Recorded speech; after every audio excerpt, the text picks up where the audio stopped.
Yeah, what up, man? Just want to start off by saying RIP to Chadwick Boseman, a legend, great actor, great human being. He'll be definitely missed. I really didn't want to even do shit like, make a video today. It's just, I don't know, this year been very draining, but I'm finally here, man, talking about Ransoms and Nicholas Craven, third installment, which I'm hoping it's another one, but I'm finally talking about one of the best hip hop albums of 2020, Director's Cut 3. You know what I mean? It's just, or Director's Cut Scene 3, however you want to call it. It's a great project, man, all the way through. From the snippet that I heard, I couldn't wait to hear the entire body of work. The intro itself, no lie, I kept it real. The first day it dropped, I listened to that shit 50 times back to back. The bars throughout the project is what is insane. I definitely enjoyed the Megan bar, the Terry Crews bar, the James Harden bar, um, the bar about, running to chase money but dying over crumbs. That was crazy. The Abraham Lincoln bar, that shit blew my mind when I was just sitting here tripping one day and listening to it, and it just, I caught it. You know what I mean? It's just like you listen to these songs with these bars in them, and then you may have missed one and then one hit you later. That shit was the most insane shit when I heard it, because I said, God damn, if you understand what happened in Lincoln, Jesus, crazy. Lyrically, he's on point. The production is even more superb than it was throughout the entire trilogy. Like, it started from scene one, then it get to scene two, which was insane, and then scene three, crazy.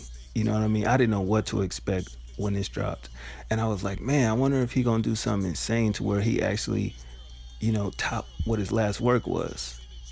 And I'm like, God damn, he did. It's just, he put pain in his music, you know, gems as well, giving you good game, his life, you know what I mean? And basically, niggas gotta give him his flowers. Ransom been dope for a minute, and I gotta keep it real. The way I discovered him, it wasn't even on Clue tapes. It was Joe Budden beefing with him. And I went and listened to his diss track to Joe, and I was like, oh shit, this nigga got some pain in this shit. Pain and Glory 2, you know what I mean? Winter's Coming mixtape. The tape he did with Static Selector.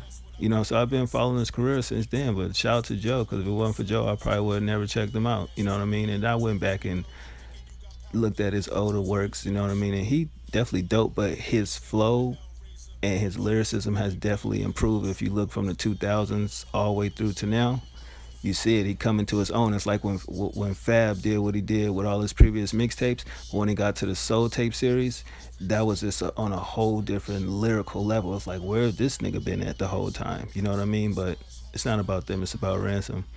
Now, as far as standouts go, I'm gonna have to say Candyman, Farewell to the Flesh, Hereditary, Gone Girl, Misery, American Hustle, The Shining. Those are like some of my favorites off the joint. JD's Revenge, I love that production. That sample is just crazy, you know what I mean? And each one of these joints is based off of actual movies, so I've been, watching movies along with the songs, you know what I mean? I already knew what Blackula was. I didn't know JD's Revenge was an actual movie until some guy created a how they take video off of record a video and put the song behind it. And I didn't know JD's Revenge was an actual movie. I think it came out in the 70s, I want to say. Dope. From Dust to Dawn, classic movie. I Am Legend. Misery was dope. Hereditary. Gone Girl, I do remember seeing, but forgot what it was. It was about that movie with that one crazy bitch that basically, because her boyfriend or her husband was doing some crazy shit, she faked her death or whatever and framed him. That shit was a trip. American Hustle is my favorite. And The Shining, of course, is a classic. But yeah, he definitely did his thing on this. 10 songs, 29 minutes. It don't even seem like it's that long of a project, because it's not. But when you think of 10 songs, you would think that, some 10 song albums is like damn near, an hour. So he kept it minimum. And, shout out to the features that was on here. I do believe 38 Specials on here, RJ Payne, and it's a couple other people I'm forgetting. My fault, you know what I mean? Apologies. Let's see if I still got that picture with who they was on the project. Yeah, here we go. It features 38 Special, like I said, RJ Payne, Rome Streets, Shit, my bad, and I got caught off. Like I was saying, Rome Streets and Rashad Chapel and Mussolini. But this definitely is a great body of work, and I basically just been listening to it by itself, and then I also put it into like a playlist with the other two projects. So that comes out to like a 20 track project, and it's pretty dope, man. You know what I mean? But Ransom, this nigga was crazy, bro. And I think he's teaming up with him, 38 Special. I don't want to mess her name up, Shay Noor, if that's how you pronounce it. She's dope too. I actually checked out her project with Apollo Brown. I've been checking out 38 Special work. He's nice. But I guess they forming a Voltron, basically, coming together to do something musically that looks positive. So I'm definitely gonna be checking out that.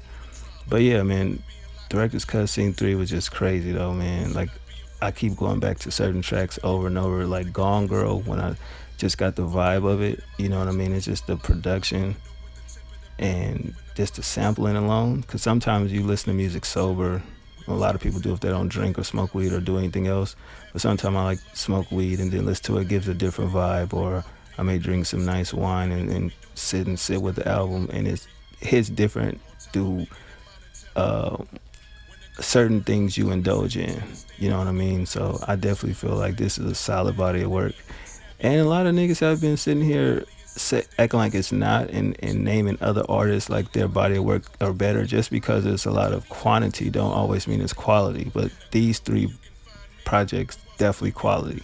You know what I mean? Especially as far as the EP, and hip hop is definitely back, at least the underground hip hop, far as what's popular and what people are talking about. The mainstream shit really not hitting no more.